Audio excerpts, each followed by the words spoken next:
Karena kedaulatan dan penentuan Sang Pencipta dari semula, jiwa kesepian yang awalnya tak memiliki apapun, mendapatkan orang tua dan keluarga, dapat kesempatan jadi anggota dari umat manusia. Jiwa ini peroleh kesempatan untuk mengalami kehidupan manusia dan melihat dunia, dan juga peroleh kesempatan untuk alami kedaulatan Sang Pencipta, untuk mengenal keajaiban ciptaan dari Sang Pencipta.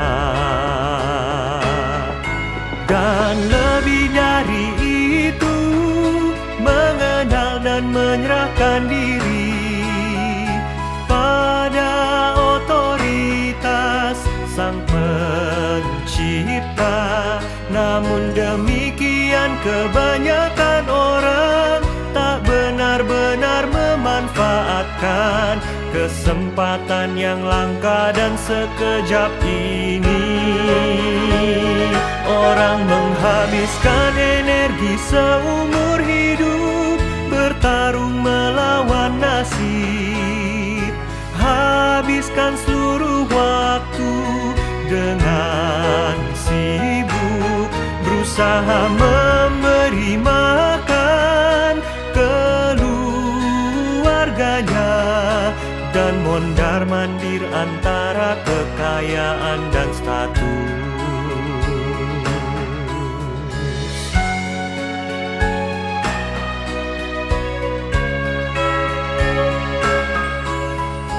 Hal-hal yang orang hargai adalah keluarga, uang dan ketenaran, dan mereka memandang hal-hal ini sebagai hal yang paling berharga dalam hidup.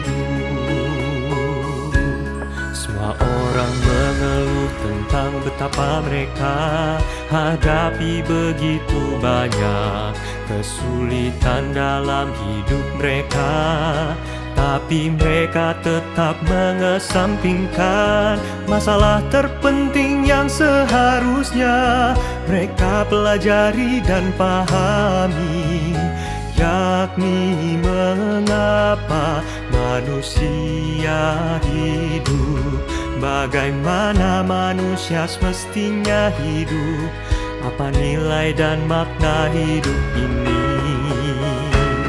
Mereka habiskan seluruh hidup mereka, tak peduli berapa lama berlangsungnya, sekadar sibuk kejar ketenaran dan kekayaan, sampai masa muda mereka telah berlalu dan mereka telah beruban dan keriput. Mereka hidup dengan cara ini sampai mereka melihat bahwa ketenaran dan kekayaan tak dapat hentikan kemunduran mereka menuju kepikunan, bahwa uang tak dapat mengisi kehampaan dalam hati, bahwa tak seorang pun terbebas dari hukum kelahiran, penuaan, sakit dan kematian, bahwa tak seorang pun dapat melarikan diri dari apa yang telah ditentukan sebagai nasib mereka.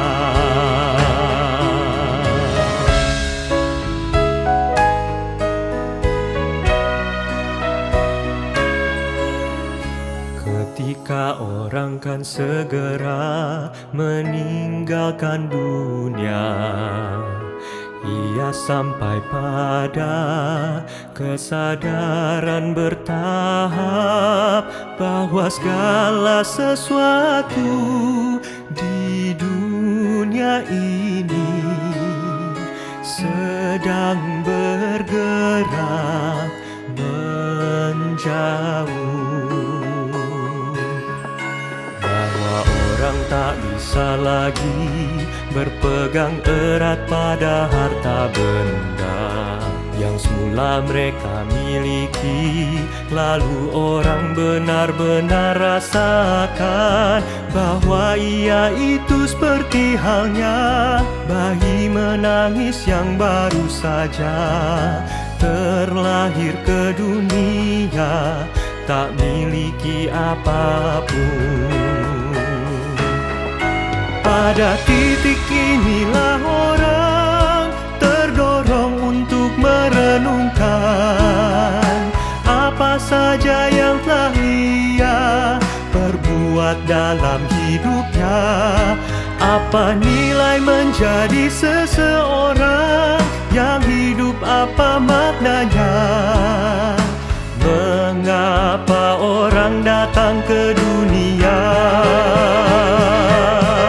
Dan pada titik inilah ia semakin ingin tahu, apakah benar-benar ada kehidupan selanjutnya? Apakah surga benar-benar ada? Apakah benar-benar ada ganjaran?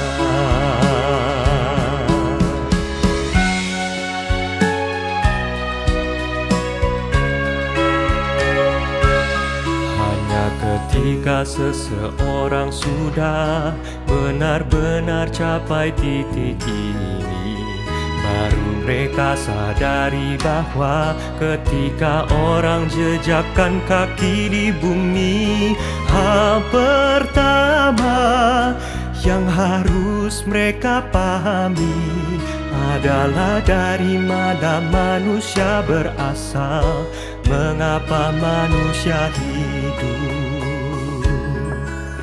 Siapa yang berdaulat atas nasib manusia? Siapa yang sediakan dan berdaulat atas keberadaan manusia? Pengetahuan inilah modal yang benar yang orang gunakan untuk hidup, dasar yang esensial bagi kelangsungan hidup manusia.